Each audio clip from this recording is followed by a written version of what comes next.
সমষ্টিৰ ৰূপজ্যোতি কুৰ্মী ডাঙৰীয়া, প্ৰাক্তন কেন্দ্ৰীয় মন্ত্ৰী পৱন সিং ঘাটোৱাৰ ডাঙৰীয়া, প্ৰাক্তন সাংসদ পল্লৱ লোচন দাস ডাঙৰীয়া, চাহ জনজাতি ছাত্ৰ সন্থাৰ সভাপতি আৰু আজিৰ সভাৰ সভাপতি শ্ৰী ধীৰাজ গোৱালা ডাঙৰীয়া, সাধাৰণ সম্পাদক জগদীশ বৰাইক ডাঙৰীয়া, পদ্মশ্ৰী দুলাল মালকী ডাঙৰীয়া, ডক্টৰ হৰেন গোৱালা ডাঙৰীয়া, কমলাবাৰী সত্ৰৰ সত্ৰাধিকাৰকে আদি কৰি মঞ্চত উপবিষ্ট বিভিন্ন ছাত্ৰ সংগঠন আৰু জাতীয় সংগঠনৰ প্ৰতিনিধিবৰ্গ আৰু আজিৰ সভাত উপস্থিত সুধীবৃন্দ আৰু চাহ বাগিচাৰ বিভিন্ন অঞ্চলৰ পৰা অহা যুৱক যুৱতী বন্ধু বান্ধৱীসকল আৰু উপস্থিত ৰাইজ, অসম চাহ জনজাতি ছাত্ৰ সন্থাৰ ঊনবিংশতম দ্বিবাৰ্ষিক সাধাৰণ অধিৱেশন আৰু অসম চাহ জনজাতি মহিলা সমিতিৰ কেন্দ্ৰীয় দ্বিবাৰ্ষিক অধিৱেশন উপলক্ষে আপোনালোকৰ মাজত উপস্থিত থাকিবলৈ পাই মই অতিশয় আনন্দিত হৈছোঁ। এই গুৰুত্বপূৰ্ণ দিনটোত যি দুগৰাকী মহান নেতাৰ উদ্যোগ আৰু প্ৰচেষ্টাৰে আঠচাৰ বীজ ৰোপণ হৈছিল, সেই দুগৰাকী আদৰ্শ পুৰুষ শ্ৰী চাইমন সিং হৰ আৰু শ্ৰী সন্তোষ ৰত্নৰ প্ৰতি মই মোৰ গভীৰ শ্ৰদ্ধাঞ্জলি নিবেদন কৰিছোঁ। লগতে আঠচাৰ কেন্দ্ৰীয় অধিৱেশনত নিৰ্বাচিত নতুন বিষয়ববীয়াসকলক মই আন্তৰিক অভিনন্দন জনাইছোঁ আৰু বৰ্তমানৰ বিষয়ববীয়াসকলকো মই মোৰ শুভেচ্ছা জ্ঞাপন কৰিছোঁ। চাহ বাগিচাত কৰ্মৰত শ্ৰমিকৰ অধিকাৰ প্ৰতিষ্ঠা, বাগিচাৰ মালিকৰ শোষণ বঞ্চনাৰ পৰা মুক্ত কৰা তথা বাগিচাত শিক্ষা প্ৰসাৰৰ মহান উদ্দেশ্য আগত লৈ ৰাজ্যৰ চাহ জনজাতিৰ যুৱ প্ৰজন্মক একত্ৰিত কৰি আজিৰ পৰা ৭৭ বছৰ পূৰ্বে জন্ম হৈছিল চাহ জনজাতিৰ নিজস্ব ছাত্ৰ সংগঠন। 1947 চনৰ 28 ডিচেম্বৰত চাইমন সিং হৰ আৰু শ্ৰী সন্তোষ কুমাৰ ডাঙৰীয়াই স্বজাতি প্ৰেমেৰে উদ্বুদ্ধ কেইগৰাকীমান ছাত্ৰক লগত লৈ ডিব্ৰুগড় জিলাৰ টেঙাখাটৰ দীঘলীয়াত জন্ম দিছিল অসম ছোটানাগপুৰী ছাত্ৰ সন্মিলন। 1947 চনত জন্ম লাভ কৰা সংগঠনটোৰ নাম পিছলৈ 1958 চনত সদৌ অসম চাহ বাগিচা সম্প্ৰদায় ছাত্ৰ সন্থা, 1948 চনত অসম চাহ মজদুৰ সম্প্ৰদায় ছাত্ৰ সন্থা, 1970 চনত অসম চাহ মজদুৰ জনজাতি ছাত্ৰ সন্থা আৰু 1984 চনত অসম চাহ জনজাতি ছাত্ৰ সন্থালৈ ৰূপান্তৰ হৈ আজি সমগ্ৰ অসমতে আঠচাৰ হিচাপে পৰিচয় হৈ পৰিছে। অসমৰ চাহ বাগিচাসমূহত অমানসিক পৰিশ্ৰম কৰি সেই সময়ৰ চাহ বাগিচাৰ ব্ৰিটিছ মালিকৰ অকথ্য নিৰ্যাতন আৰু শোষণৰ বলি হোৱা চাহ জনগোষ্ঠীৰ লোকসকলৰ অধিকাৰ, আত্মমৰ্যাদা আৰু স্বাভিমান প্ৰতিষ্ঠাৰ বাবে আঠচাৰ জন্মলগ্নৰ পৰা সংগ্ৰাম কৰি আহিছে। ছাত্ৰ সংগঠনটোৰ দীঘলীয়া কালজুৰি চলোৱা নিৰন্তৰ প্ৰচেষ্টাৰ বাবে আজি আমাৰ চাহ শ্ৰমিকসকলৰ জীৱনৰ মান উন্নত হৈছে। সংগঠনটোৰ নেতৃত্বত চলা সংগ্ৰামৰ ফলশ্ৰুতিতে মালিক পক্ষৰ শোষণ আৰু নিপীড়ন অন্ত পৰাৰ লগে লগে চাহ শ্ৰমিকসকলৰ নিজৰ প্ৰাপ্যৰ প্ৰতি সচেতন হোৱাও পৰিলক্ষিত হৈছে। আঠচাৰ সামাজিক আন্দোলনৰ পৰিণতিত চাহ জনগোষ্ঠীৰ যুৱক যুৱতীসকলে বাগানৰ চাৰিসীমা পাৰ হৈ বহল পৃথিৱীলৈ ওলাই আহিবলৈ সক্ষম হৈছে। উচ্চ শিক্ষাৰে নিজক শিক্ষিত কৰি চৰকাৰী চাকৰি আৰু আন ধৰণে নিজক সংস্থাপিত কৰি তুলিবলৈ চাহ জনগোষ্ঠীৰ লোকসকলৰ মাজত সচেতনতা বৃদ্ধি হোৱা অসম চাহ জনজাতি ছাত্ৰ সন্থাৰ নিৰলস প্ৰচেষ্টাৰ এক গুৰুত্বপূৰ্ণ ভূমিকা আছে।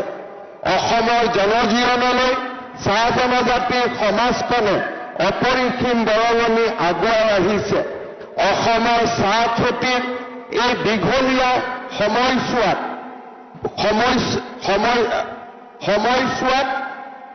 শ্ৰমিকসকলৰ বিভিন্ন সমস্যা আৰু সমান্তৰালভাৱে চাহ জনগোষ্ঠীৰ যুৱক যুৱতীসকলৰ মাজত শিক্ষা, সংস্কৃতি আৰু ক্ৰীড়াৰ পৰিৱেশ সৃষ্টি কৰাত আটছাই গুৰুত্বপূৰ্ণ ভূমিকা গ্ৰহণ কৰিছে। আজিৰ অধিৱেশনৰ এই সুন্দৰ দিনটো জন্মলগ্নৰে পৰা চাহ জনজাতি লোকসকলৰ বিকাশ, উন্নয়ন আৰু প্ৰগতিৰ ক্ষেত্ৰত লোৱা সুন্দৰ ভূমিকাৰ বাবে মই অসম চাহ জনজাতি ছাত্ৰ সন্থাৰ প্ৰাক্তন সভাপতি, সম্পাদক, বিষয়ববীয়া আৰু বৰ্তমানৰ নেতৃবৃন্দক মই মোৰ ধন্যবাদ আৰু কৃতজ্ঞতা জ্ঞাপন কৰিছো। শ্ৰদ্ধাৰ ৰাইজ, আমি সকলোৱে জানো অসমৰ অৰ্থনীতিলৈ, অসমৰ সমাজ জীৱনলৈ আৰু অসমৰ সাংস্কৃতিক জীৱনলৈ যোৱা 200টা বছৰ জুৰি চাহ জনজাতিৰ লোকসকলে অভূতপূৰ্ব বৰঙণি আগবঢ়াই আহিছে। আমি সকলোৱে দেখা পাইছো যে আজি আমাৰ চাহ জনজাতিৰ লোকসকলে লাহে লাহে শিক্ষা, সংস্কৃতি আৰু ক্ৰীড়াৰ উন্নয়নৰ জৰিয়তে সমাজৰ বহল বুকুখনলৈ আগবাঢ়ি আহিব পাৰিছে আৰু অসমীয়া বহল সমাজখনক নিজৰ স্থিতি শক্তিশালী কৰি তুলিবলৈ সক্ষম হৈছে। আমাৰ চাহ বাগিচাৰ পৰা কেইবাজনো শিল্পীয়ে আজি সমাজৰ বহল বুকুলৈ ওলাই আহিব পাৰিছে।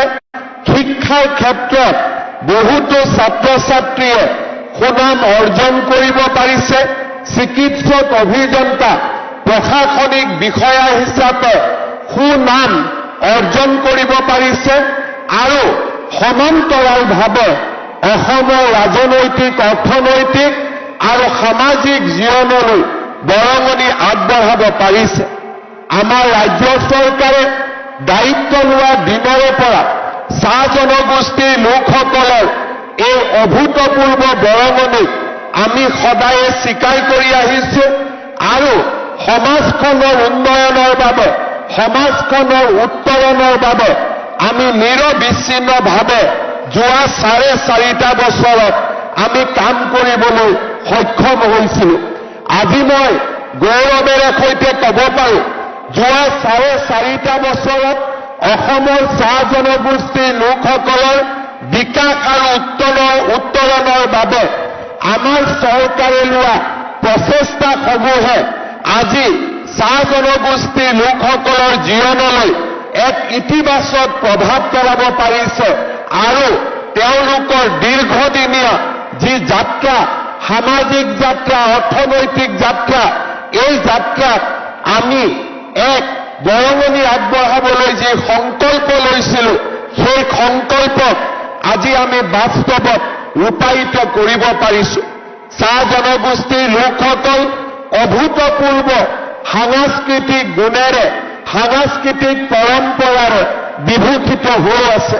ডক্টৰ ভূপেন হাজৰিকা ডাঙৰীয়াই তেওঁৰ জীৱনকালত চাহ জনগোষ্ঠীৰ লোকসকলৰ সাংস্কৃতিক সম্পদ ঝুমুৰকে ধৰি আমাৰ জাতীয় জীৱনৰ বিভিন্ন সম্পদক বহল বুকুলৈ, বিশ্বৰ বুকুলৈ লৈ যাবলৈ চেষ্টা কৰিছিল।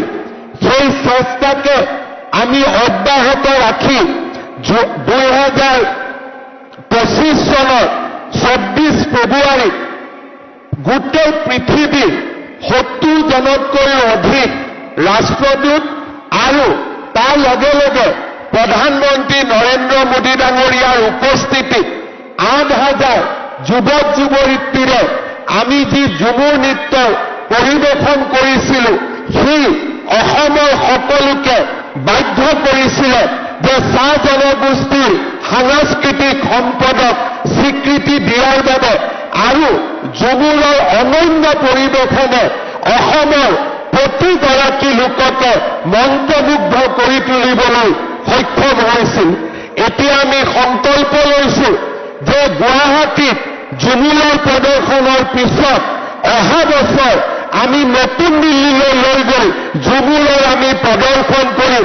তাৰো আমি সিদ্ধান্ত লৈছো যে আমি জুমুৰত অকল অসমৰ ভিতৰতে আবদ্ধ নাৰাখো, আমি নতুন দিল্লী ৰাষ্ট্ৰৰ ৰাজধানীলৈ লৈ গৈ আমি জুমুৰত প্ৰদৰ্শন কৰিম। আজি আমি সকলোৱে জানো যে চাহ জনগোষ্ঠীৰ লোকক আটাইতকৈ প্ৰয়োজন হৈছে শিক্ষাৰ। যিকোনো কাৰণতে নহওক কিয় আগত যিমান অসমত চৰকাৰ আছিলে তেওঁলোকে প্ৰাথমিক বিদ্যালয়তকৈ ওপৰলৈ গৈ চাহ বাগিচাত শিক্ষানুষ্ঠান স্থাপনৰ বাবে চিন্তা কৰা নাছিলে। মই যেতিয়া অসমৰ শিক্ষামন্ত্ৰী তথা মুখ্যমন্ত্ৰীৰ দায়িত্ব লওঁ প্ৰথমবাৰলৈ মোৰ দৃষ্টিলৈ আহে যে চাহ বাগিচাত প্ৰাথমিক বিদ্যালয় আছে, কিন্তু যোৱা ৭৫ বছৰত চাহ বাগিচাত আমি হাইস্কুল প্ৰতিষ্ঠা কৰা নাই, হায়াৰ ছেকেণ্ডাৰী প্ৰতিষ্ঠা কৰা নাই।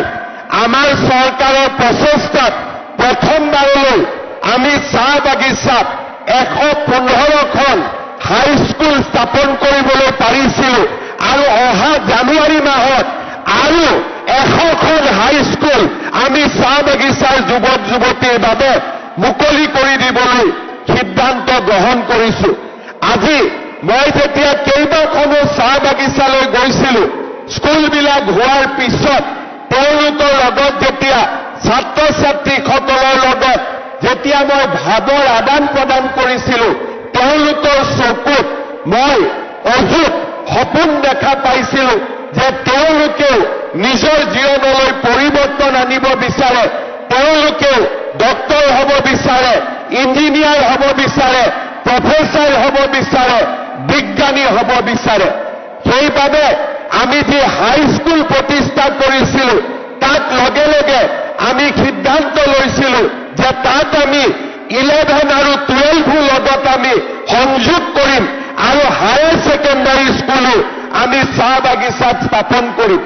আজি আমি দেখা পাইছো যে এই স্কুলসমূহৰ প্ৰসাৰৰ লগে লগে আমাৰ চাহ বাগিচাসমূহত জ্ঞানৰ যি অন্বেষণ, জ্ঞানৰ যি প্ৰচেষ্টা সি বহু গুণে বৃদ্ধি পাবলৈ সক্ষম হৈছে। আজি চাহ বাগিচাৰ পৰা নাৰ্ছ ওলাইছে, ইঞ্জিনিয়াৰ ওলাইছে, ACS অফিচাৰ ওলাইছে, আজি আমাৰ চাহ বাগিচাৰ পৰা ডক্তৰ ওলাইছে। আমাৰ চৰকাৰৰ আটাইতকৈ ডাঙৰ সিদ্ধান্ত আছিলে যে আমি যেতিয়া সিদ্ধান্ত লৈছিলো যে অসমৰ প্ৰত্যেকখন মেডিকেল কলেজতে আমি চাহ বাগিচাৰ ছাত্ৰ ছাত্ৰীৰ বাবে 3টাকৈ ডক্তৰৰ আসন আমি সংৰক্ষিত কৰিম। আজি আমাৰ প্ৰচেষ্টাত অসমত 30টাতকৈও আজি অধিক ডক্তৰ বা MBBSত পঢ়া ল'ৰা ছোৱালীৰ সৃষ্টি হৈছে আৰু অসমৰ চাহ বাগিচাসমূহলৈ এক যোগাত্মক পৰিৱৰ্তন আহিবলৈ সক্ষম হৈছে। আজিৰ ধীৰাজ গোৱালা ডাঙৰীয়াই মোক অনুৰোধ কৰিছিলে যে আমি যি প্ৰত্যেক মেডিকেল কলেজতে 3খনকৈ আসন সংৰক্ষণ কৰি আছিলো তাক আমি 4খনলৈকে লৈ যাব পাৰো নেকি। মই আজিৰ সভাতে আপোনালোকক জনাবলৈ পাই অত্যন্ত আনন্দিত যে এতিয়াৰ পৰা অসমৰ প্ৰত্যেকখন মেডিকেল কলেজত চাহ বাগিচাৰ ছাত্ৰ ছাত্ৰীৰ বাবে আমি 4টাকৈ আসন আমি সংৰক্ষণ কৰিম। ইয়াৰ ফলত আজি আমাৰ অসমত 14খন মেডিকেল কলেজ আছে। ইয়াৰ ফলত অসমত প্ৰত্যেক বছৰে আমি 46গৰাকীকৈ ছাত্ৰ ছাত্ৰীক ডক্তৰ বনাব পাৰিম। অহা বছৰ বঙাইগাঁৱত মেডিকেল কলেজ আৰম্ভ হ'ব আৰু লগে লগে আমাৰ মেডিকেল কলেজত ৰিজাৰ্ভেশ্যন 50খন আসনলৈ বৃদ্ধি পাব। 50গৰাকী ছাত্ৰ ছাত্ৰী ডক্তৰ হোৱাৰ সুবিধা পাব। শ্ৰদ্ধাৰ ৰাইজ, যোৱা 75 বছৰত আমি সকলোৱে অনুভৱ কৰিছিলো যে আমাৰ চাহ বাগিচাৰ ল'ৰা ছোৱালীয়ে চৰকাৰী চাকৰিত যোগদান কৰিবলৈ পৰা নাই। আমি কেতিয়াও চিন্তা কৰা নাছিলো যে আমাৰ ল'ৰা ছোৱালীক, চাহ বাগিচাৰ ল'ৰা ছোৱালীক আমি কেনেকৈ চৰকাৰী চাকৰি দিব পাৰো। আমাৰ পুলিচৰ চাকৰি, তৃতীয় বৰ্গ চতুৰ্থ বৰ্গ আপোনালোকে যদি গোটেই অসমৰ কাৰ্যালয়বিলাকলৈ যায় চাহ বাগিচাৰ ল'ৰা ছোৱালী একেবাৰে কম দেখা পাব। চাহ বাগিচাৰ ল'ৰা ছোৱালীৰ মাজত শিক্ষক নাছিলে, শিক্ষয়িত্ৰী নাছিলে, তৃতীয় বৰ্গৰ কৰ্মচাৰী নাছিলে, চতুৰ্থ বৰ্গৰ কৰ্মচাৰী নাছিলে। অসমত বহুত চৰকাৰ আহিলে, বহুত চৰকাৰ গ'ল, কোনেও সাহস কৰা নাছিল যে চাহ বাগিচাৰ ছাত্ৰ ছাত্ৰীৰ বাবে সুকীয়াকৈ চাকৰি সংৰক্ষণ কৰিব পাৰি নেকি। আমাৰ চৰকাৰে প্ৰচেষ্টা ল'লে আৰু আজি প্ৰথমবাৰৰ বাবে চৰকাৰী চাকৰিত আমি 3% ল'ৰা ছোৱালীৰ বাবে চাহ বাগিচাৰ ল'ৰা ছোৱালীৰ বাবে চাকৰি সংৰক্ষণ কৰিলো। অহা নৱেম্বৰ মাহত চাহ বাগিচাৰ 1000তকৈও বেছি ল'ৰাই আমাৰ পৰা নিয়োগ পত্ৰ পাবলৈ সক্ষম হ'ব। যি কাম চাহ বাগিচাৰ 200 বছৰীয়া জীৱন যাত্ৰাৰ কালত নকওঁ, যোৱা 75 বছৰৰ জীৱন যাত্ৰাত কেতিয়াও সম্ভৱ হোৱা নাছিল।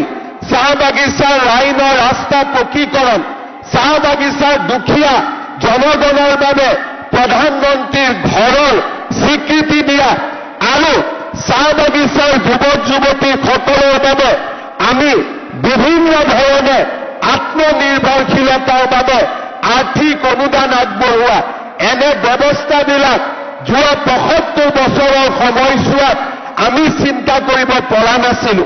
এইবাৰ প্ৰথমবাৰৰ বাবে আমাৰ চৰকাৰৰ দিনত চাহ বাগিচাৰ লাইনবিলাক পকী হ'ল। প্ৰথমবাৰৰ বাবে চাহ বাগিচাত বিশুদ্ধ খোৱা পানী যোগানৰ প্ৰচেষ্টা চলিলে।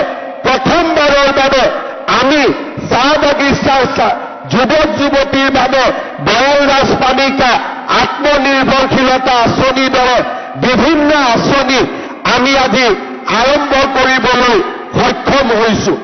এতিয়া আমি চাব লাগিব যে ইয়াৰ পৰা আমি কলৈকে যাম, ইয়াৰ পৰা আমি আৰু কিমান নতুন দিনলৈ আমি যাত্ৰা আৰম্ভ কৰিম।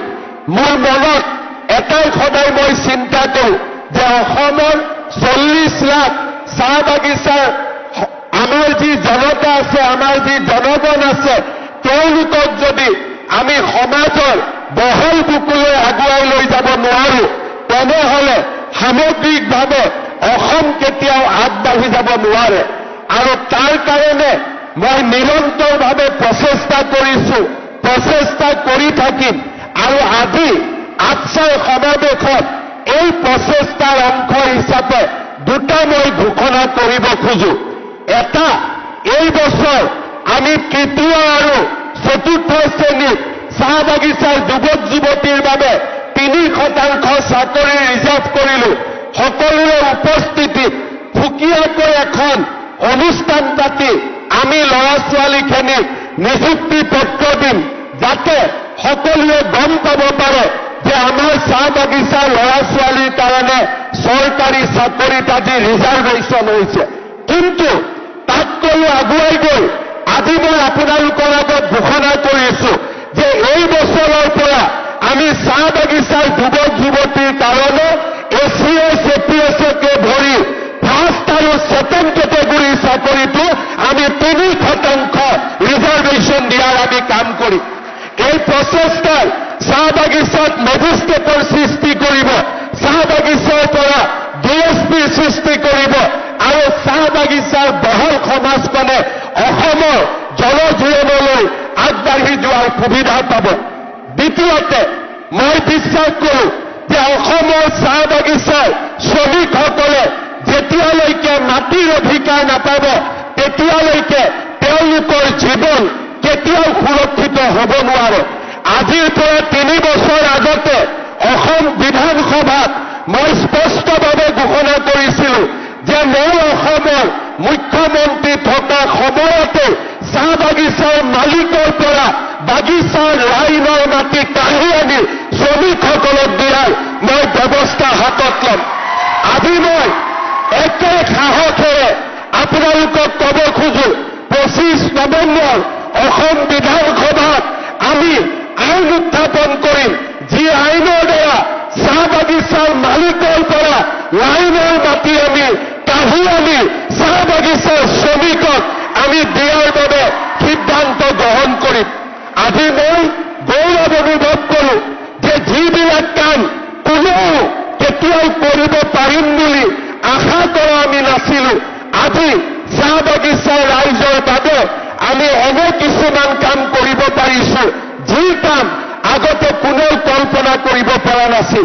মই কষ্ট পাইছিলো, প্ৰধানমন্ত্ৰী আৱাস যোজনাৰ ঘৰ এটা বনাব লাগে, নৰেন্দ্ৰ মোদীয়ে ঘৰ দিছে, বাগিচাৰ শ্ৰমিকে ঘৰ পাব লাগে, কিন্তু আমি আকৌ বাগানৰ মালিকৰ এনঅচি ল'ব লাগে।